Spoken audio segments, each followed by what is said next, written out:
Hi hello ಎಲ್ಲರಿಗೂ ಮತ್ತೊಮ್ಮೆ basics ಫಸ್ಟ್ಗೆ ಸ್ವಾಗತ. ಹಿಂದಿನ ಎಪಿಸೋಡಲ್ಲಿ ನಾವು ಆನ್ಸಿಬಲ್ ಬಗ್ಗೆ ಮಾತಾಡ್ತಿದ್ವಿ. ಫಸ್ಟ್ ಆರ್ಕಿಟೆಕ್ಚರ್ ಬಗ್ಗೆ ಮಾತಾಡಿದ್ವಿ. ಆನ್ಸಿಬಲ್ ಹೇಗೆ ಇನ್ಸ್ಟಾಲ್ ಮಾಡೋದಂತ ನೋಡಿದ್ದೀವಿ. ಆಮೇಲೆ ಲೋಕಲ್ ಹೋಸ್ಟ್ ಫೈಲ್ ಒಂದು ಇನ್ವೆಂಟ್ರಿ ಫೈಲ್ ಹೇಗೆ ಕ್ರಿಯೇಟ್ ಮಾಡೋದಂತ ಕೂಡ ನೋಡಿದ್ದೀವಿ. ನಾವಿವಾಗ ಫಸ್ಟ್ ಪ್ಲೇ ಬುಕ್ ಬರೆಯೋಣ. ಸೊ ಯಾವ್ದಾರ ಒಂದು ಆಲ್ರೆಡಿ ಒಂದು ಪ್ಲೇ ಬುಕ್ ಬರೆದಿದ್ವಿ, ಜಸ್ಟ್ ಒಂದು ಮೆಸೇಜ್ ಪ್ರಿಂಟ್ ಮಾಡೋಕ್ಕೆ. ಸೊ ಇವತ್ತು ಬೇರೆ ಬೇರೆ ಮಾಡ್ಯೂಲ್ಸ್ ಹೆಂಗೆ ವರ್ಕ್ ಆಗುತ್ತೆ ಏನು ಅನ್ನೋದನ್ನೆಲ್ಲ ನೋಡೋಣ. ಸೊ ಬನ್ನಿ, let's get into the server. So ಸರ್ವರಲ್ಲಿ ನಾನು ಇವಾಗ ಒಂದು ಹೊಸ ಡೈರೆಕ್ಟ್ರಿ ಕ್ರಿಯೇಟ್ ಮಾಡ್ಕೊಂಡಿದ್ದೀನಿ. ಆಲ್ರೆಡಿ ಡೈರೆಕ್ಟ್ರಿ ಇದ್ದೀನಿ. ಸೊ ಇಲ್ಲಿ ಒಂದು ಒಂದು ಪ್ಲೇ ಬುಕ್ ಕೂಡ ಬರೆದಿದ್ದೀವಿ. ಸೊ ಇವಾಗ ನಾವು ನಮ್ಮ ಸೆಕೆಂಡ್ ಪ್ಲೇ ಬುಕ್ ಬರೆಯೋಣ. ಸೊ ಸೆಕೆಂಡ್ ಪ್ಲೇ ಬುಕ್ಕಲ್ಲಿ ಕೆಲವು ಮಾಡ್ಯೂಲ್ಸ್ನ ಚೆಕ್ ಮಾಡೋಣ. ಸೊ ಕೆಲವು ಮಾಡ್ಯೂಲ್ಸ್ ಯಾವ ಥರ ಇರುತ್ತೆ, ಫಾರ್ ಎಕ್ಸಾಂಪಲ್ ಯಾವ್ದು ತಗೋಬೋದು. ಓಕೆ, ಒಂದು ಡೈರೆಕ್ಟ್ರಿ ಕ್ರಿಯೇಟ್ ಮಾಡೋದು, ಲೈಕ್ ಮಾಡ್ಯೂಲ್ಸ್ ಅಂದರೆ ಒಂದು ಫೈಲ್ ಕ್ರಿಯೇಟ್ ಮಾಡೋದು ಅಥವಾ ಒಂದು ಟೆಕ್ಸ್ಟ್ ಫೈಲ್ ಕ್ರಿಯೇಟ್ ಮಾಡೋದು. ಸೊ ಈ ಟಾಸ್ಕ್ಸನ್ನೆಲ್ಲ ಮಾಡೋಣ. Okay, file. ಓಕೆ, ಸೊ ನನ್ನ ಫಸ್ಟ್ ಪ್ಲೇ ಬುಕ್ ಏನಿತ್ತು ಅದನ್ನೇ ಅಪ್ಡೇಟ್ ಮಾಡ್ತೀನಿ. ಸೊ ಎವ್ರಿ ಟೈಮ್ ಈ ಮೆಸೇಜ್ ಹಾಗೆ ಪ್ರಿಂಟ್ ಆಗಲಿ. ಸೊ ನೆಕ್ಸ್ಟ್ ಒಂದು ಟೈಪ್ ಮಾಡೋಣ, ನೆಕ್ಸ್ಟ್ ಟಾಸ್ಕ್ ಕ್ರಿಯೇಟ್ ಮಾಡೋಣ. ಸೊ ನೆಕ್ಸ್ಟ್ ಟಾಸ್ಕ್ ಹೆಂಗೆ ಅಂದರೆ, ಇಲ್ಲಿ ಏನು ನೇಮ್ ಇದೆ ಇದ್ರ ಕೆಳಗೇನೆ ಪ್ರಿಂಟ್ ಆಗಬೇಕು. ಓಕೆ, ಸೊ ಇಲ್ಲಿಂದನೇ ಸ್ಟಾರ್ಟ್ ಮಾಡಬೇಕು. ಇಂಡೆಂಟೇಷನ್ ಪರ್ಫೆಕ್ಟಾಗಿರಬೇಕು. ಸೊ ನೇಮ್ ಏನು ಮಾಡೋಣ ಈ ಸತಿ, ಕ್ರಿಯೇಟ್ ಎ ಡೈರೆಕ್ಟ್ರಿ. ಸೊ ಒಂದು ಡೈರೆಕ್ಟ್ರಿ ಕ್ರಿಯೇಟ್ ಮಾಡಬೇಕು. ಓಕೆ, ಸೊ ಅದು ನಮ್ಮ ಅದಕ್ಕೆ ಒಂದು ಮಾಡ್ಯೂಲ್ ಇದೆ, ಆಲ್ರೆಡಿ ಫೈಲ್ ಅನ್ನೋ ಒಂದು ಮಾಡ್ಯೂಲ್ ಕ್ರಿಯೇಟ್ ಮಾಡಿದ್ದಾರೆ. ಸೊ ಇದು ಬಂದು ಈಗ ಒಂದು ಲಿಸ್ಟ್ ಥರ ಕ್ರಿಯೇಟ್ ಮಾಡ್ಕೋಬೇಕು. ಸೊ ಈಗ ಇಲ್ಲಿ ಇದ್ರ ಕೆಳಗಿಂದ 2 ಸ್ಪೇಸಸ್. ಓಕೆ, 2 ಸ್ಪೇಸ್ ಕೊಟ್ಟು ಪಾತ್ ಯಾವ ಪಾತಲ್ಲಿ ಕ್ರಿಯೇಟ್ ಮಾಡಬೇಕು. ಸೊ ಯಾವ ಪಾತಲ್ಲಿ ಕ್ರಿಯೇಟ್ ಮಾಡೋಣ, ಟೆಂಪ್ ಡೈರೆಕ್ಟ್ರಿ ಮಾಡೋಣ. ಓಕೆ, ಟೆಂಪ್ ಡೈರೆಕ್ಟ್ರಿ ಮಾಡಿಬಿಟ್ಟು ಅಲ್ಲಿ ಸುಮ್ಮನೆ ಒಂದು ಡೆಮೋ ಡೈರೆಕ್ಟ್ರಿ ಅಂತ ಕ್ರಿಯೇಟ್ ಮಾಡೋಣ. ಓಕೆ, ಸೊ ಇವಾಗ ಇಲ್ಲಿ ಡೈರೆಕ್ಟ್ರಿ ಕ್ರಿಯೇಟ್ ಆಯಿತು. ಸ್ಟೇಟ್ ಅಂತ ಕೊಡಬೇಕು. ಡೈರೆಕ್ಟ್ರಿ ಪಾತ್ ಕೊಟ್ಟಿದ್ದೀವಿ, ಅದೇನು ಡಿಲೀಟ್ ಆಗಬೇಕಾ ಕ್ರಿಯೇಟ್ ಆಗಬೇಕಾ ಅಥವಾ ಏನದು ಅನ್ನೋದನ್ನು ಕೂಡ ನಾವು ಮೆನ್ಷನ್ ಮಾಡಬೇಕು. ಯಾವ ಥರ ಫೈಲು ಡೈರೆಕ್ಟ್ರಿ ಅಂತ ಕೊಟ್ಟಿದ್ದೀನಿ. ಸೊ ಇವಾಗ ಈ ಡೈರೆಕ್ಟ್ರಿ ಕ್ರಿಯೇಟ್ ಆಯ್ತಲ್ವಾ. ಸೊ ನೆಕ್ಸ್ಟು ಈ ಡೈರೆಕ್ಟ್ರಿ ಒಳಗೆ ಒಂದು ಫೈಲ್ ಕ್ರಿಯೇಟ್ ಮಾಡೋಣ, ಸುಮ್ಮನೆ ಒಂದು dummy file, create a file. So same ಕಮ್ಯಾಂಡೇ ಬರುತ್ತೆ ನೋಡಿ. ಸೇಮ್ ಹಿಂದೆ ನಾನು ಫೈಲ್ ಅಂತ ಕೊಟ್ಟಿದ್ದೆ, ಫೈಲ್ ಅಂತ ಕೊಟ್ಬಿಟ್ಟು ಅಲ್ಲಿ ಇನ್ನೊಂದು ಲಿಸ್ಟ್ ಕ್ರಿಯೇಟ್ ಮಾಡಿದ್ದೆ ಮಾಡ್ಯೂಲ್ನ ಪಾತ್. ಸೊ ಈ ಸತಿ ಏನು ಮಾಡಬೇಕು, ಲಾಸ್ಟ್ ಟೈಮು ಟೆಂಪಲ್ಲಿ ಡೆಮೋ ಡೈರೆಕ್ಟ್ರಿ ಅನ್ನೋದೊಂದು ಕ್ರಿಯೇಟ್ ಆಗಿತ್ತು. ಈಗ ಅದರೊಳಗಡೆಗೆ ನಾವು ಒಂದು ಫೈಲ್ನ ಕ್ರಿಯೇಟ್ ಮಾಡೋಣ, demo file dot T X T ಅನ್ನೋ ಒಂದು ಫೈಲ್ನ ಕ್ರಿಯೇಟ್ ಮಾಡೋಣ. ಸೊ ಯಾವ ಟೈಪ್ ಆಫ್ ಫೈಲ್ ಇದು, ಸ್ಟೇಟ್ ಬಂದು ಸುಮ್ಮನೆ ಟಚ್ ಯೂಸ್ ಮಾಡಿ ಎಕ್ಸಿಕ್ಯೂಟ್ ಮಾಡಂತ ಹೇಳ್ತಾ ಇದ್ದೀನಿ. ಓಕೆ, ಸೊ ಈಗ ನೋಡೋಣ ಇದು ಕರೆಕ್ಟಾಗಿ ಬರ್ದಿದ್ದೀನ, ವರ್ಕ್ ಆಗುತ್ತಾ ಅಂತ. ನಾನು ಆಗಲೇ ಹೇಳ್ದಂಗೆ ತುಂಬಾ ಇಂಪಾರ್ಟೆಂಟ್ ಅಂದರೆ ಈಗ ಓಕೆ ಇದು ಕಮೆಂಟ್ಸು ಇಂಡೆಂಟೇಷನ್ ತುಂಬ ಇಂಪಾರ್ಟೆಂಟು. ಸೊ ನಾನು ಇವಾಗ ಈ ಕಮೆಂಟ್ ಎಕ್ಸಿಕ್ಯೂಟ್ ಮಾಡ್ತೀನಿ. ಓಕೆ, ನನ್ನ ಫಸ್ಟ್ ಪ್ಲೇ ಬುಕ್ ರನ್ ಆಗ್ತಾ ಇದೆ. Okay, first task hello welcome to Ansible ಆಯಿತು. ಈಗ ಕ್ರಿಯೇಟ್ ಡೈರೆಕ್ಟ್ರಿ ಆಗಿದೆ, ಚೇಂಜ್ ಅಂತ ಬಂತು ಅಂದರೆ ಕ್ರಿಯೇಟ್ ಆಗಿದೆ ಅಂತ. ಇನ್ ಕೇಸ್ ಕ್ರಿಯೇಟ್ ಆಗಿಲ್ಲ ಅಂದರೆ ಜಸ್ಟ್ ಓಕೆ ಅಂತ ಬರುತ್ತೆ. ಇಲ್ಲಿ ಕ್ರಿಯೇಟ್ ಎ ಫೈಲ್ ಅಂತ ಕೂಡ ಬಂತು. ಓಕೆ, ಸೊ ನೋಡೋಣ, ಟೆಂಪಲ್ಲಿ ಒಂದು ಡೈರೆಕ್ಟ್ರಿ ಕ್ರಿಯೇಟ್ ಆಗಿರಬೇಕು. ಟೆಂಪ್ ಡೆಮೋ ಡೈರೆಕ್ಟ್ರಿ ಆಗಿದೆ. ಯಾವಾಗ ಆಗಿರೋದಿದು ಡೆಮೋ ಡೈರೆಕ್ಟ್ರಿ ನೋಡಿ, ನವಂಬರ್ 30th. ಇವಾಗೆ ನಾನು ಅದೇ ಟೈಮಲ್ಲಿ ಏನು ಎಕ್ಸಿಕ್ಯೂಟ್ ಟೈಮ್ ಮಾಡ್ತಾ ಇದ್ದೀನಿ ಆ ಟೈಮಲ್ಲಿ ಆಗಿದೆ. ಸೊ ಈಗ ಇಲ್ಲಿ ಹೋಗಿ ಡೆಮೋ ಡೈರೆಕ್ಟ್ರಿ, ಸೊ ಅದರೊಳಗಡೆಗೆ ಒಂದು file demo file dot T X T ಅನ್ನೋದು ಕೂಡ ಕ್ರಿಯೇಟ್ ಆಗಿದೆ. ಸೊ ನಾವು ಇದನ್ನೇ ಮ್ಯಾನ್ಯಲ್ ಆಗಿ ಮಾಡ್ಬೋದು, ಆಗಲ್ಲ ಅಂತಿಲ್ಲ. ಓಕೆ, ಸೊ ಪ್ರಾಬ್ಲಮ್ ಏನಾಗುತ್ತೆ,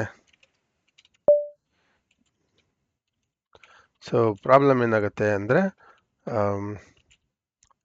ಓಕೆ ಆನ್ಸಿಬಲ್. ಓಕೆ, ಸೊ ಪ್ರಾಬ್ಲಮ್ ಏನು, ಪ್ರತಿ ಸತಿನೂ ನಾನು ಈಗ ಒಂದು ಸರ್ವರ್ ಆದರೆ ಮಾಡ್ಬೋದು, 2 ಸರ್ವರ್ ಆದರೂ ಹೆಂಗೋ ಮಾಡ್ಬೋದು. ಈಗ 100 ಆಫ್ ಸರ್ವರ್ಸ್ ಇದೆ ಅಂದರೆ ನಾನು ಇದನ್ನು ಮಾಡೋಕ್ಕಾಗಲ್ಲ. ಹೋಗಿ ಒಂದೊಂದು ಸರ್ವರ್ಗೂ ಲಾಗಿನ್ ಮಾಡಿ ಕ್ರಿಯೇಟ್ ಮಾಡೋಕ್ಕಂದ್ರೆ ಫ್ರಸ್ಟ್ರೇಟ್ ಆಗಿಬಿಟ್ಟಿರ್ತೀವಿ 100 ಸರ್ವರ್ ಮಾಡೋಷ್ಟೊತ್ತಿಗೆ. ಸೊ ಇವಾಗ ನಾನು ಇದನ್ನು ಸಖತ್ ಸಿಂಪಲ್ಲು. ಸೊ ಈ ಇನ್ವೆಂಟ್ರಿ ಓಪನ್ ಮಾಡಿಬಿಟ್ಟು, ಸೊ ನಾನು ಇವಾಗ ಇಲ್ಲಿ 100 ಸರ್ವರ್ ನೇಮ್ಸ್ ಕೊಟ್ಟರೆ ಅಂದ್ಕೊಳ್ಳಿ, ಲೋಕಲ್ ಹೋಸ್ಟ್ 2, ಲೋಕಲ್ ಹೋಸ್ಟ್ ಅಥವಾ ಸುಮ್ಮನೆ web server 1, web server 2, web server 3 ಅಂತ ಕೊಟ್ಕೊಂಡು ಹೋದರೆ ನಾನು web server 1, web server 2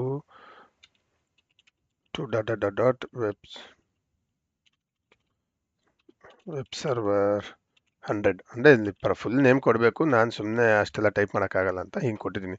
so 100 servers ಇದ್ರೂ 100 ಸರ್ವರ್ಸ್ ಮೇಲೂ ಸೇಮ್ ಟೈಮಲ್ಲೇ ನಿಮ್ಮ ಎಕ್ಸಿಕ್ಯೂಷನ್ ಮುಗ್ದೋಗುತ್ತೆ, ಫಾಸ್ಟಾಗಿ ಮುಗ್ದೋಗುತ್ತೆ. ಸೊ ಇದೆಲ್ಲ ಡಿಲೀಟ್ ಮಾಡ್ತೀನಿ ನಾನು, ಎಲ್ಲ ಬೇಡದೇ ಇರೋ ಲೈನ್ಸು.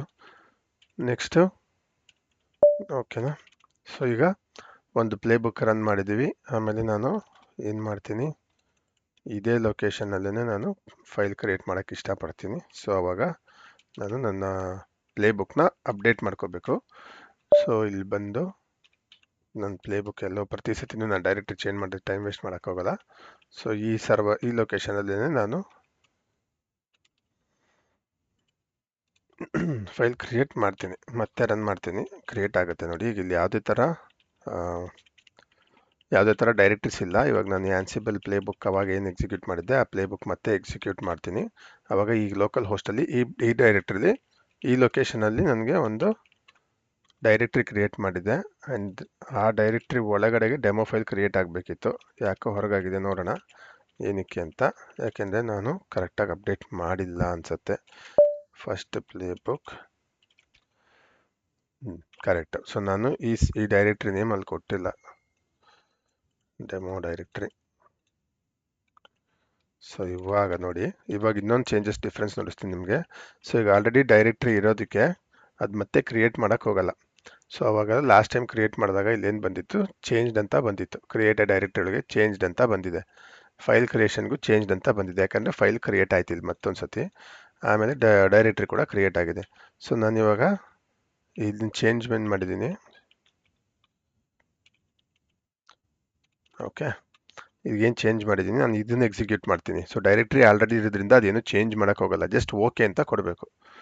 ಸಿ ಓಕೆ ಅಂದರೆ ಏನೂ ಚೇಂಜ್ ಆಗಿಲ್ಲ, ಸುಮ್ಮನೆ ಎಕ್ಸಿಕ್ಯೂಟ್ ಆಗಿದೆ, ಟಾಸ್ಕು ಫೇಲು ಆಗಿಲ್ಲ, ಆ ಕಡೆ ಆ್ಯಕ್ಷನ್ ಕೂಡ ತೊಗೊಂಡಿಲ್ಲ, ಯಾಕಂದರೆ ಫೈಲ್ ಆಲ್ರೆಡಿ ಇದೆ ಅಂತ. ಸೊ ಇಲ್ಲಿ ಡೈರೆಕ್ಟ್ರಿ ಒಳಗೆ ಫೈಲ್ ಕ್ರಿಯೇಟ್ ಆಗಿದೆ, ಅದಕ್ಕೆ ಚೇಂಜ್ಡ್ ಅಂತ ಬಂದಿದೆ. ಓಕೆನಾ. ಸೊ ಆನ್ಸಿಬಲ್ ಹಿಂಗೆ ವರ್ಕ್ ಆಗುತ್ತೆ. ಸೊ ಇವಾಗ ನಾವೇನು ನೋಡಿದ್ವಿ, ಒಂದು ಫೈಲ್ ಮೇಲೆ ಹೆಂಗೆ ವರ್ಕ್ ಮಾಡುತ್ತೆ ಆನ್ಸಿಬಲ್ ಅನ್ನೋದನ್ನ ನೋಡಿದ್ದೀವಿ. ಸೊ ಇವಾಗ ನಾವು ಯಾವ್ದಾರ ಪ್ಯಾಕೇಜ್ ಇನ್ಸ್ಟಾಲ್ ಮಾಡೋಣ. ಈಗ ಫಾರ್ ಎಕ್ಸಾಂಪಲ್ ನಂದರಲ್ಲಿ ಕರ್ಲ್ ಇಲ್ಲ. ಓಕೆ, ಕರ್ಲ್ ಇನ್ಸ್ಟಾಲ್ ಮಾಡಬೇಕಂದ್ರೆ ನಾನು ಈ ಕಮ್ಯಾಂಡ್ ರನ್ ಮಾಡಬೇಕು, sudo apt ಇನ್ಸ್ಟಾಲ್ ಕರ್ಲ್ ಅಥವಾ sudo snap ಇನ್ಸ್ಟಾಲ್ ಕರ್ಲ್ ಅಂತ. ನಾನು ಇದು ಉಬುಂಟು VM ಆಗಿರೋದಕ್ಕೆ ಇದನ್ನು ರನ್ ಮಾಡ್ತೀನಿ. ಇದೇ ಸರ್ವಿಸ್ನ ನಾನು 100 VM ಮೇಲೆ ಇನ್ಸ್ಟಾಲ್ ಮಾಡಬೇಕಂದ್ರೆ ಆಗಲ್ಲ ಅಲ್ವಾ. ಅದೇ ಥರ ಆವಾಗ ಕೊಟ್ಟಿದ್ದ ಎಕ್ಸಾಂಪಲ್ ಥರನೇ ಇದನ್ನು ಕೂಡ ನಾನು ಆಟೋಮೇಟ್ ಮಾಡ್ತೀನಿ. ಸೊ ಹೇಗೆ ಅಂದರೆ ಓಕೆ, ಈಗ ನೋಡಿ, ಸೊ VI ನನ್ನ ಫಸ್ಟ್ ಪ್ಲೇ ಬುಕ್ಕನ್ನೇ ರನ್ ಮಾಡ್ತೀನಿ. ಫಸ್ಟ್ ಕರ್ಲ್ ಇನ್ಸ್ಟಾಲ್ ಆಗಿದೆಯಾ, ಆಗಿಲ್ಲ. ಸೊ ಕರ್ಲ್ ಅಂತ ಕೊಟ್ಟಾಗ ನನಗೆ ಬರ್ತಾ ಇಲ್ಲ. ಸೊ ನಾನು ಪ್ಲೇ ಬುಕ್ಕಲ್ಲಿ ಏನು ಮಾಡ್ತೀನಿ, ಮತ್ತೆ ಆ್ಯಡ್ ಮಾಡ್ತೀನಿ, ಇನ್ನೊಂದು ಸ್ಟೇಜ್ ಆ್ಯಡ್ ಮಾಡ್ತೀನಿ. ಸೊ ಏನು ಕೊಡೋಣ ಇದರೊಳಗೆ, name install curl package. Okay, so same ಮತ್ತೆ 2 ಸ್ಪೇಸ್. ಓಕೆ, ಇಲ್ಲ, ಇದನ್ನ ಲಿಸ್ಟ್ ಕ್ರಿಯೇಟ್ ಮಾಡಬೇಕು ನಾನು. ಆ್ಯಪ್ಟ್ ಇದಾದ್ಮೇಲೆ 2 ಸ್ಪೇಸು. ಏನು ಯಾವ ಪ್ಯಾಕೇಜ್ ನಾವು ಇನ್ಸ್ಟಾಲ್ ಮಾಡಬೇಕು. ಸೊ ಈಗ ಹೆಂಗಂದರೆ ಕರ್ಲ್ ಈಗ ಇಲ್ಲಿ APT ಅಂತ ಕೊಟ್ಟಿದ್ದೀವಿ, ಯಾಕಂದರೆ ಇದು ಉಬುಂಟು ಅಂತ. ಅದೇನೇ RHEL ಆದರೆ ನಾವು M ಅಂತ ಕೊಡಬೇಕಾಗತ್ತೆ. ಓಕೆ, ಆಮೇಲೆ ಬೇರೆ ಡೆಬಿಯನ್ ಯಾವುದಾದ್ರೂ APT ಅಂತ ಕೊಡ್ತೀವಿ. ಸೊ RHEL OS ಮೇಲೆ ನೀವು ರನ್ ಮಾಡ್ತಿದ್ರೆ M ಅಂತ ಕೊಡಿ. ಸೊ ಯಾವ ಪ್ಯಾಕೇಜ್ ನಾವು ಯೂಸ್ ಮಾಡಬೇಕೋ ಅದನ್ನು ನಾವು ಕೊಡಬೇಕು. ಇದು ನಿಮಗೆ ಆಲ್ರೆಡಿ ಇದು 100 OSಲ್ಲಿ ಎಲ್ಲ ಕಾಂಬಿನೇಷನ್ ಇದೆ ಅಂದರೆ ನೀವು 3 ಕಮ್ಯಾಂಡ್ ಕೊಟ್ಬಿಟ್ಟು ಕಂಡೀಷನ್ ಬರಿಬೋದು. If this is RHEL OS ಈ ಕಮ್ಯಾಂಡ್ ರನ್ ಮಾಡು, ಇಲ್ಲ ಅಂದರೆ ಉಬುಂಟು ಆದರೆ ಇದೇ ಕಮ್ಯಾಂಡ್ ರನ್ ಮಾಡು ಅಂತ ನಾವು ವೆನ್ ಕಂಡೀಷನ್ ಕೂಡ ಕೊಡ್ಬೋದು. ಅದನ್ನು ಫ್ಯೂಚರಲ್ಲಿ ನೋಡೋಣ, ಇಲ್ಲ ಇವಾಗೆ ಕೂಡ ನಾನು ಹೇಳ್ಬೋದು, ನೋಡೋಣ. ಸೊ ಇವಾಗ ಫಸ್ಟ್ ನಾವು ಪ್ಯಾಕೇಜ್ ಇನ್ಸ್ಟಾಲ್ ಮಾಡೋಣ, ಅದನ್ನು ನೆಕ್ಸ್ಟ್ ಎಪಿಸೋಡ್ಸಲ್ಲಿ ನಾನು ಹೇಳ್ತೀನಿ. ಸ್ಟೇಟ್, ಸೊ ಈ ಕರ್ಲ್ ಇದೆ ಆಯ್ತಾ, ಪ್ರೆಸೆಂಟ್ ಅಂದರೆ ಇನ್ಸ್ಟಾಲ್ ಅಂತ ಅರ್ಥ ಆಗುತ್ತೆ. Update, okay. So update cash ಅನ್ನೋದು ಕೂಡ ಕೊಡಬೇಕು, ಇನ್ಸ್ಟಾಲ್ ಮಾಡಿದ್ಮೇಲೆ ಅಪ್ಡೇಟ್ ಮಾಡಿ ಅಂತ. ಸೊ ಈಗ ನಾನು APT ಇನ್ಸ್ಟಾಲ್ ಕರ್ಲ್ ಅಂತ ಕೊಡೋದನ್ನ ಇಲ್ಲಿ ನಾನು ಈ ಥರ ಕೊಡ್ತೀನಿ, APT ಮತ್ತು ಯಾವ ಪ್ಯಾಕೇಜ್ ಕರ್ಲು, ಸ್ಟೇಟ್ ಏನು, ಪ್ರೆಸೆಂಟ್ ಅಂದರೆ ಇನ್ಸ್ಟಾಲ್ ಮಾಡು ಅಂತ ಹೇಳ್ತಾ ಇದ್ದೀವಿ. ಈಗ ನಾನು ಕರ್ಲ್ ಇಲ್ಲ, ಆಲ್ರೆಡಿ ಚೆಕ್ ಮಾಡಿದ್ದೀವಿ. ಮತ್ತೆ ಪ್ಲೇ ಬುಕ್ ರನ್ ಮಾಡ್ತೀನಿ. ಓಕೆ, ಪ್ಲೇ ಬುಕ್ ರನ್ ಆದಮೇಲೆ ಓಕೆ ಇನ್ಸ್ಟಾಲ್ ಮಾಡ್ತಾ ಇದೆ, ಟೈಮ್ ತೊಗೊಳುತ್ತೆ. ಸೊ ಇದರೊಳಗೆ ನಮಗೇನು ಕೊಡಲ್ಲ, ಕರ್ಸರ್ ಅಥವಾ ಲೈನ್ಸ್ ಇನ್ಸ್ಟಾಲ್ ಆಗ್ತಾ ಇದೆ, ಇಷ್ಟು ಪರ್ಸೆಂಟೇಜ್ ಆಗಿದೆ ಅಂತೆಲ್ಲ ಏನು ಕೊಡಲ್ಲ. ಫುಲ್ ಕಂಪ್ಲೀಟ್ ಆದ ತಕ್ಷಣ ಐದರ್ ಓಕೆ ಚೇಂಜ್ ಅಥವಾ ಫೇಲ್ಡ್ ಆ ಥರ ಏನಾರ ಮೆಸೇಜ್ ಕೊಡುತ್ತೆ. ಸೊ ಇದೇ ಥರ ನಾನು 100 ವಿ ಎಮ್ಸ್ ಕೊಟ್ಟರೆ ಎಲ್ಲ ವಿ ಎಮ್ಸ್ ಮೇಲೂ ಇದೇ ಕಮೆಂಟ್ಸ್ ರನ್ ಮಾಡುತ್ತೆ. ನಾನು ಒಂದೊಂದೇ ವಿ ಎಮ್ಗೂ ಕೊಡಬೇಕಾಗಿರಲ್ಲ. ಸೊ ಒಂದು ಸತಿ ಆಟೋಮೇಟ್ ಮಾಡಿಬಿಟ್ಟು ಪ್ಲೇಬುಕ್ ರನ್ ಮಾಡಿ ಹೋಗಿ ಒಂದು ಕಪ್ ಆಫ್ ಕಾಫಿ ತೊಗೊಂಡು ಬರೋಷ್ಟೊತ್ತಿಗೆ ನಿಮ್ಮ ಕೆಲಸ ಕಂಪ್ಲೀಟ್ ಆಗಿರುತ್ತೆ. ಸೊ ಅದಕ್ಕೆ ನಮಗೆ ಆಟೋಮೇಷನ್ ತುಂಬ ಇಂಪಾರ್ಟೆಂಟ್.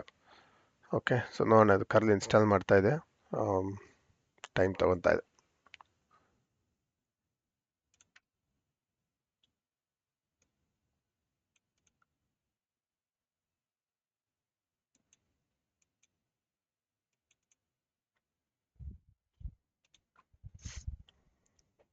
ಓಕೆ, ಕರ್ಲ್ ಎಲ್ಲ ಬೇಗ ಇನ್ಸ್ಟಾಲ್ ಆಗಬೇಕು. I don't know, it is taking time. Okay, fail ಆಗೋಯ್ತು. ಏನಕ್ಕೆ ಅಂದರೆ ಪರ್ಮಿಷನ್ ಡಿನೈಡ್ ಅಂತ ಬರ್ತಾ ಇದೆ. ಸೊ ನಾನೀಗ ಯಾವ ಯೂಸರ್ ಆಗಿ ರನ್ ಮಾಡ್ತಾ ಇದ್ದೀನಲ್ಲ, ಆ ಯೂಸರ್ ಆಗಿ ರನ್ ಮಾಡೋದಕ್ಕೆ ಪರ್ಮಿಷನ್ ಇಲ್ಲ. ಸೊ ನಾನು ಸ್ಯೂಡೋ ಯೂಸರ್ ಆಗಿ ರನ್ ಮಾಡಬೇಕು. ಸೊ ಅವಾಗ ಏನು ಮಾಡಬೇಕು, ನಾನು ಅದಕ್ಕೆ ಮೆಸೇಜ್ ಹೇಳಬೇಕು, ಬಿಕಮ್ ಟ್ರೂ ಅಂತ. ಬಿಕಮ್ ಟ್ರೂ ಅಂದರೆ ರೂಟ್ ಯೂಸರ್ ಆಗಿ ಚೇಂಜ್ ಆಗಿ ಮಾಡು ಅಂತ. ಸೊ ಅವಾಗ ನಾನು ಏನು ಮಾಡಬೇಕು, ಪಾಸ್ವರ್ಡ್ ಕೂಡ ಕಳಿಸ್ಬೇಕು. ಯಾವ ಯೂಸರ್ ಆಗಿ ರನ್ ಮಾಡ್ತೀನಿ ನಾನು. ಓಕೆ, ಸೊ ಇದಕ್ಕೆ ಹೇಳ್ತಾ ಇದ್ದೀನಿ, ನೀನು ಪಾಸ್ವರ್ಡ್ ಕೇಳಿ ನಾನು ಪಾಸ್ ಮಾಡ್ತೀನಿ ಅಂತ. Ask become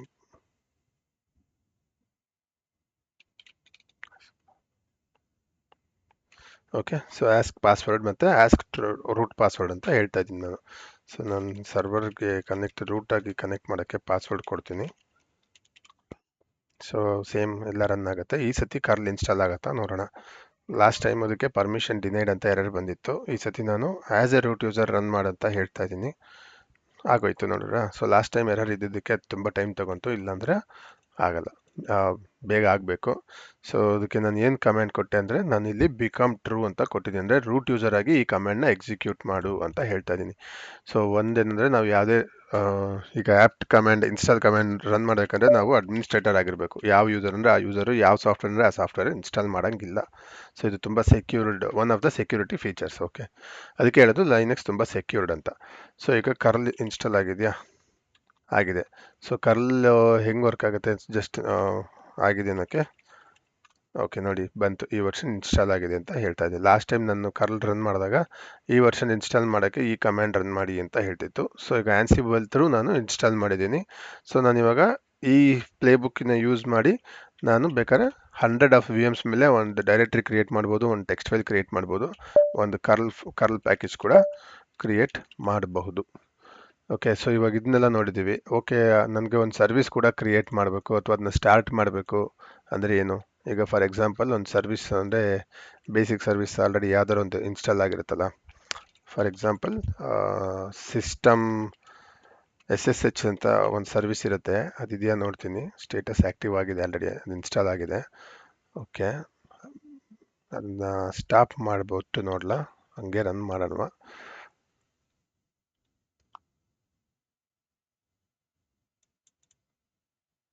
okay, so just ನಾನು ಮತ್ತೆ ಸುಮ್ಮನೆ ಒಂದು ಸತಿ ರೀಸ್ಟಾರ್ಟ್ ಮಾಡ್ತೀನಿ. ಸೊ ನೋಡೋಣ. ನಾನು ಬೇರೆ ಯಾವುದೂ ಟೂಲ್ ಇನ್ಸ್ಟಾಲ್ ಮಾಡಿಲ್ಲ, ಸಾಫ್ಟ್ವೇರ್ ಯಾವುದು ಇದರೊಳಗೆ ಚೆಕ್ ಮಾಡೋಕ್ಕೆ. ಸೊ ಇದೆಲ್ಲ ಬೇಸಿಕ್ ಸರ್ವಿಸಸ್ ಏನು ರನ್ ಆಗ್ತಾ ಇದೆ, ಅದನ್ನೇ ಒಂದು ಸತಿ ರೀಸ್ಟಾರ್ಟ್ ಮಾಡಿ ನೋಡ್ತೀನಿ. ಸೊ ಇಂಡೆಂಟೇಷನ್ ತುಂಬ ಇಂಪಾರ್ಟೆಂಟು. ಒಂದು ಸ್ಪೇಸ್ ಹಿಂದೆ ಮುಂದೆ ಆದ್ರೂ ವರ್ಕ್ ಆಗಲ್ಲ, ಫೇಲ್ ಆಗಿಬಿಡುತ್ತೆ. ಓಕೆ, ಸೊ ಸುಮ್ಮನೆ ನಮ್ಗೆ ಓಕೆ ಮ್ಯಾನೇಜ್ ಸರ್ವಿಸಸ್ ಸುಮ್ಮನೆ ಒಂದು ಹೇಳ್ತೀನಿ. ಸೊ ಏನು ಟಾಸ್ಕ್ ಕೊಡ್ತೀವಿ ಇದ್ರೊಳಗೆ, ಸರ್ವಿಸ್ ಅನ್ನೋ ಒಂದು ಮಾಡ್ಯೂಲ್.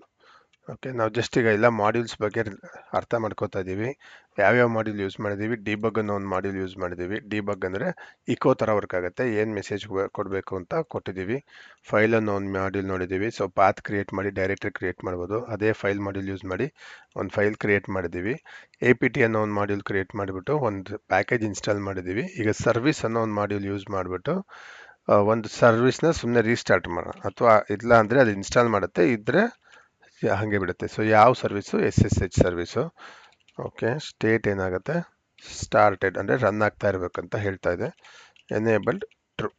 ಓಕೆ, ಸೊ ಎನೇಬಲ್ಡ್ ಅಂದರೆ ಅರ್ಥ ಏನಂದರೆ ಯಾವುದೇ ಸರ್ವಿಸ್ ಈಗ ಸಿಸ್ಟಮ್ನ ರೀಸ್ಟಾರ್ಟ್ ಮಾಡಿದಾಗ ರೀಸ್ಟಾರ್ಟ್ ಮಾಡಿದ ತಕ್ಷಣ ಆ ಸರ್ವಿಸ್ ಕೂಡ ಸ್ಟಾರ್ಟ್ ಆಗಬೇಕು. ನೀವು ಎನೇಬಲ್ಡ್ ಫಾಲ್ಸ್ ಅಂತ ಕೊಟ್ಟಿದ್ರೆ ಸಿಸ್ಟಮ್ ರೀಸ್ಟಾರ್ಟ್ ಆದರೆ ಆ ಸರ್ವಿಸ್ ಸ್ಟಾರ್ಟ್ ಆಗಿರಲ್ಲ, ಡೌನ್ ಆಗಿರುತ್ತೆ, ನಾವು ಮ್ಯಾನ್ಯುವಲಿ ಸ್ಟಾರ್ಟ್ ಮಾಡಬೇಕು.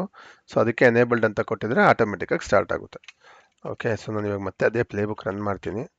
ಆಮೇಲೆ ಇದು ಸರ್ವಿಸ್ ಅಲ್ವಾ, so let me give that as become true. Root user ಆಗಿ ರನ್ ಮಾಡುತ್ತಾ ಹೇಳ್ತಾ ಇದ್ದೀನಿ, ಇಲ್ಲಾಂದರೆ ಯಾರಂದರೆ ಅವರು ರನ್ ಮಾಡಬಾರ್ದು. ಓಕೆ, ಇನ್ನೊಂದು ನೋಡಿ, ಇದೆಲ್ಲ ಬಂದು ನಾನು ಈ ಲಿಸ್ಟ್ದು ಆಟ್ರಿಬ್ಯೂಟ್ಸ್, ಓಕೆ, ಆಬ್ಜೆಕ್ಟ್ಸ್. ಸೊ ಇದು ಬಂದು ನೆಕ್ಸ್ಟ್ ಇದಕ್ಕೆ ನಾನು ಸ್ಪೇಸ್ ಕೊಡಲ್ಲ ಬಿಕಮ್ಗೆ. ಓಕೆ, ಸೊ ಪ್ಲೇಬುಕ್ ರನ್ ಮಾಡ್ತೀನಿ, ಪಾಸ್ವರ್ಡ್ ಪಾಸ್ ಮಾಡೋಣ ರೂಟ್ ಯೂಸರ್ ಆಗಿ ರನ್ ಮಾಡೋಕ್ಕೆ. ಸೊ ಈಗ ಆಲ್ರೆಡಿ ಕರ್ಲ್ ಇನ್ಸ್ಟಾಲ್ ಆಗಿರೋದ್ರಿಂದ ಜಸ್ಟ್ ಓಕೆ ಅಂತ ಹೇಳಬೇಕು, ಚೇಂಜ್ ಅಂತ ಬರಬಾರ್ದು.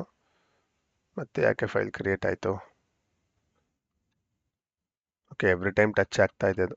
Okay okay, touch command use ಮಾಡೋದಕ್ಕೆ ಎವ್ರಿ ಟೈಮ್ ಅದು ಚೇಂಜ್ ಆಗ್ತಾ ಇರುತ್ತೆ. ಸೊ ಅದು ಹೆಂಗೆ ಗೊತ್ತಾಗುತ್ತೆ ನಮಗೆ ಅಂದರೆ, ಫೈಲ್ ಟೈಮ್ ಅಪ್ಡೇಟ್ ಆಗ್ತಾ ಇರುತ್ತೆ. That is the main functionality of touch ಅಲ್ವಾ. ಸೊ ಫೈಲ್ ಆಲ್ರೆಡಿ ಇದ್ರೂ ಸುಮ್ಮನೆ ಅದನ್ನ ಒಂದ್ಸತಿ ಸೇವ್ ಮಾಡುತ್ತೆ, ಅವಾಗ ಟೈಮ್ ಅಪ್ಡೇಟ್ ಆಗ್ತಾ ಇರುತ್ತೆ. ಸೊ ಅದಕ್ಕೆ ಚೇಂಜ್ ಅಂತ ಬಂದಿದೆ. ಸೊ ಈಗ ನೋಡಿ ಇಲ್ಲಿ ಏನಾಗಿದೆ, manage service already application run ಆಗ್ತಾ ಇರೋದ್ರಿಂದ ಓಕೆ ಅಂತ ಕೊಟ್ಟಿದೆ. ನಾನು ಅದನ್ನ ಡೌನ್ ಮಾಡಿದ್ರೆ, for example let me stop it.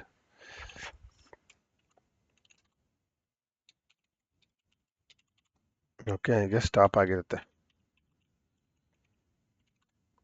Okay, ಈಗ ಇನ್ಆಕ್ಟಿವ್ ಆಗಿದೆ ಸರ್ವಿಸು. ನನ್ನ ಪ್ಲೇಬುಕ್ ರನ್ ಮಾಡ್ತೀನಿ, ಅದು ಇವಾಗ ಸ್ಟಾರ್ಟ್ ಆಗಬೇಕು. ಸೊ ನಾನಿವಾಗ ಈ ಥರ ಸರ್ವಿಸ್ನ 100 ಸರ್ವರ್ಸಲ್ಲಿ ಬೇಕಾದ್ರೂ ಆರಾಮಾಗಿ ಇನ್ಸ್ಟಾಲ್ ಮಾಡಿ ರನ್ ಮಾಡ್ಬೋದು. ನಾ ಆ್ಯಕ್ಚುಲಿ ಇನ್ಸ್ಟಾಲ್ ಅಂತ ಕೊಟ್ಟರೆ ಆಟೋಮೆಟಿಕ್ಕಾಗಿ ಅದು ಇನ್ಸ್ಟಾಲ್ ಕೂಡ ಆಗಬೇಕು. ಸೊ ಇನ್ಸ್ಟಾಲ್ ಕರ್ಲ್ ಪ್ಯಾಕೇಜ್ ಕೂಡ ಜಸ್ಟ್ ಓಕೆ ಅಂತ ಆಗುತ್ತೆ, ಯಾಕಂದರೆ ಆಲ್ರೆಡಿ ಇನ್ಸ್ಟಾಲ್ ಆಗಿದೆ. ಸೊ ನೋಡಿ, ಇದು ಮ್ಯಾನೇಜ್ಡ್ ಚೇಂಜ್ ಅಂತ ಆಯ್ತು ಈಗ ಮ್ಯಾನೇಜ್ ಸರ್ವಿಸು. ಸೊ ಏನಾಗಿದೆ, ಸ್ಟೇಟಸ್ಸು ಆ್ಯಕ್ಟಿವ್ ಆಗಿದೆ. ಸೊ ಥ್ರೂ ಆನ್ಸಿಬಲ್ ನಾವಿವಾಗ ಸರ್ವಿಸ್ನ ಆ್ಯಕ್ಟಿವ್ ಮಾಡಿದ್ವಿ, ಸ್ಟಾರ್ಟ್ ಮಾಡಿದ್ವಿ ಆ ಸರ್ವಿಸ್ನ. ಸೊ ಈಗ ನಿಮ್ದು ಯಾವ್ದಾರ ಒಂದು ಅಪ್ಲಿಕೇಶನ್ ಇನ್ಸ್ಟಾಲ್ ಆದಮೇಲೆ ಜಸ್ಟ್ ಸರ್ವಿಸ್ ಅನ್ನೋ ಒಂದು ಕಮ್ಯಾಂಡ್ ಯೂಸ್ ಮಾಡಿದರೆ ಫೈಲಲ್ಲಿ, ಸೊ ಸರ್ವಿಸ್ ಅನ್ನೋ ಒಂದು ಮಾಡ್ಯೂಲ್ ಯೂಸ್ ಮಾಡಿ ಯಾವ ಸರ್ವಿಸ್ ಬೇಕೋ ಆ ಸರ್ವಿಸ್ನ ಸ್ಟಾರ್ಟ್ ಮಾಡ್ಬೋದು, ಎನೇಬಲ್ ಮಾಡಿರ್ಬೋದು. ಸೊ ಎಲ್ಲ ಸರ್ವರ್ಗೂ ನಾವು ಲಾಗಿನ್ ಮಾಡಿ ಮಾಡೋ ಅವಶ್ಯಕತೆ ಇರೋದಿಲ್ಲ. ಸೊ ಇದು sum of the main topics ನಾವು ಇವತ್ತು ಕವರ್ ಮಾಡಿರೋದು. ಸೊ ನೆಕ್ಸ್ಟ್ ಟಾಪಿಕ್ ಏನಿದೆ, ಇನ್ನು ಅಡ್ವಾನ್ಸ್ಡ್ ಆನ್ಸಿಬಲ್ ಹೆಂಗೆ ಯೂಸ್ ಮಾಡೋದನ್ನ ನೋಡೋಣ. ಸೊ ಮೇಜರ್ ಆಗಿ ಇಂಡೆಂಟೇಷನ್ ತುಂಬಾ ಇಂಪಾರ್ಟೆಂಟು. ನಾವು ಒಂದ್ಸತಿ ಟಾಸ್ಕ್ ಅಂತ ಕೊಟ್ಮೇಲೆ ಲಿಸ್ಟ್ಸ್ ಕೊಡ್ತಾ ಇರಬೇಕು. ಓಕೆ, ಇದು ಲಿಸ್ಟ್ಸ್ ಆಫ್ ಲಿಸ್ಟ್, ಇದು ಒಂದು ಲಿಸ್ಟು, ಇದು ಒಂದು ಲಿಸ್ಟು, ಇದೇ ಒಂದು ಲಿಸ್ಟು, ಇದು ಒಂದು ಲಿಸ್ಟು.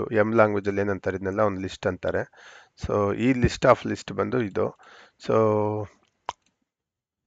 ನಾವು ಬೇಕಾದ್ರೆ ಬ್ಲಾಕ್ಸಲ್ಲಿ ಕೂಡ ಮಾಡ್ಬೋದು, ಅದನ್ನೆಲ್ಲ ಫ್ಯೂಚರ್ ಎಕ್ಸಾಂಪಲಲ್ಲಿ ನೋಡೋಣ. ಒಂದೊಂದು ಬ್ಲಾಕ್ನ ಸಪ್ರೇಟ್ ಆಗಿ ಮಾಡ್ಬೋದು. ಸೊ ಅವಾಗ ಮಲ್ಟಿಪಲ್ ಲಿಸ್ಟ್ ಆಫ್ ಲಿಸ್ಟ್ಸ್ ಥರ ಬರುತ್ತೆ, ಅದು ಟೋಟಲ್ ಲಿಸ್ಟ್ ಆಫ್ ಲಿಸ್ಟ್ ಆಗುತ್ತೆ ಅದು. ಸೊ ಅದೆಲ್ಲ ತುಂಬಾ ಯಾಮಲ್ದು ಬೇಸಿಕ್ ಕಾನ್ಸೆಪ್ಟ್ಸ್ ಅರ್ಥ ಮಾಡ್ಕೊಳ್ಳಿ, ಅವಾಗ ಈಸಿಯಾಗಿ ಅರ್ಥ ಆಗುತ್ತೆ. ಸೊ ಇಂಡೆಂಟೇಷನ್ ಮಾತ್ರ ತುಂಬಾ ಕ್ಲೀನಾಗಿ ಅರ್ಥ ಆಗಬೇಕು. ಬೇಸಿಕ್ಕಾಗಿ ಯಾಮಲ್ಲಿ ರೂಲ್ಸ್ ಇರೋದೇನು, ಒಂದು ಆಬ್ಜೆಕ್ಟ್ ನೀವು ಡಿಕ್ಲೇರ್ ಮಾಡಿದ್ರೆ ಅದ್ರ ಚೈಲ್ಡ್ಸ್ ಎಲ್ಲ 2 ಸ್ಪೇಸ್ ಅಥವಾ 4 ಸ್ಪೇಸ್ ಬಿಟ್ಟೇ ಹೋಗ್ಬೇಕು. ಈಗ ಅದಕ್ಕೆ ನೋಡಿ, ಫೈಲು 2 ಸ್ಪೇಸ್ ಬಿಟ್ಟು ಪಾತ್ ಕೊಟ್ಟಿದ್ದೀನಿ, ಮತ್ತೆ 2 ಸ್ಪೇಸ್ ಬಿಟ್ಟು ಸ್ಟೇಟ್ ಕೊಟ್ಟಿದ್ದೀನಿ. ಸೊ ನಾನು ಹಿಂಗೆ ಕೊಟ್ಟರೆ ಎರರ್ ಬಂದ್ಬಿಡುತ್ತೆ, ಅದು ತಪ್ಪು. ಓಕೆ, ಸೊ ಹಂಗೆ ಕೊಡೋಂಗಿಲ್ಲ. ಸೊ ಇದೆಲ್ಲ ನಿಮಗೆ ಕಮೆಂಟ್ಸ್ ಈ ಪರ್ಟಿಕ್ಯುಲರ್ ಮಾಡ್ಯೂಲ್ ಬಗ್ಗೆ ಸರ್ಚ್ ಮಾಡಿದ್ರೆ ನಿಮಗೆ ಡೀಟೇಲ್ಸ್ ಸಿಗುತ್ತೆ, ಯೂಸ್ ಮಾಡ್ಬೋದು. ನನಗೆ ಆಲ್ರೆಡಿ ಗೊತ್ತಿರೋದ್ರಿಂದ ನಾನು ಹೇಳ್ತಾ ಇದ್ದೀನಿ ಯಾವ್ಯಾವ ಆಟ್ರಿಬ್ಯೂಟ್ಸ್ ನಾನು ಯೂಸ್ ಮಾಡ್ಬೋದು ಅನ್ನೋದು. ಆನ್ಸಿಬಲ್ ಡಾಕ್ಯುಮೆಂಟೇಷನಲ್ಲಿ ಡೀಟೇಲ್ ಆಗಿದೆ, ಎಲ್ಲ ಕ್ಲೀನ್ ಆಗಿದೆ, ಈಸಿಯಾಗಿ ಕೂಡ ಅರ್ಥ ಆಗೋ ಥರ ಇದೆ. ಸೊ ನೆಕ್ಸ್ಟ್ ಟಾಪಿಕಲ್ಲಿ ನಾವು ಇನ್ನೂ ಕೆಲವು ಮಾಡ್ಯೂಲ್ಸ್ನ ನೋಡೋಣ. ಸೊ ರೋಲ್ಸ್ ಹೆಂಗೆ ಕ್ರಿಯೇಟ್ ಮಾಡೋದು, ಡೈರೆಕ್ಟರಿ ಸ್ಟ್ರಕ್ಚರ್ ಏನು ಫಾಲೋ ಮಾಡ್ತಾರೆ, ಅದನ್ನೆಲ್ಲ ನೋಡೋಣ, ಅದೆಲ್ಲ ಏನು ಅನ್ನೋದು ಕೂಡ ನೋಡೋಣ. ಓಕೆ, ಸೊ ಎಲ್ಲರೂ ಚೆನ್ನಾಗಿ ಓದ್ಕೊಳ್ಳಿ, ಕಲ್ತ್ಕೊಳ್ಳಿ, ಬೆಳೀರಿ, ಅದು ನಮಗೂ ಖುಷಿ ಆಗುತ್ತೆ. ಮತ್ತು ನೆಕ್ಸ್ಟ್ ವೀಡಿಯೋದಲ್ಲಿ ಸಿಗೋಣ. ಅಲ್ಲಿ ತನಕ ಹ್ಯಾವ್ ಎ ನೈಸ್ ಡೇ.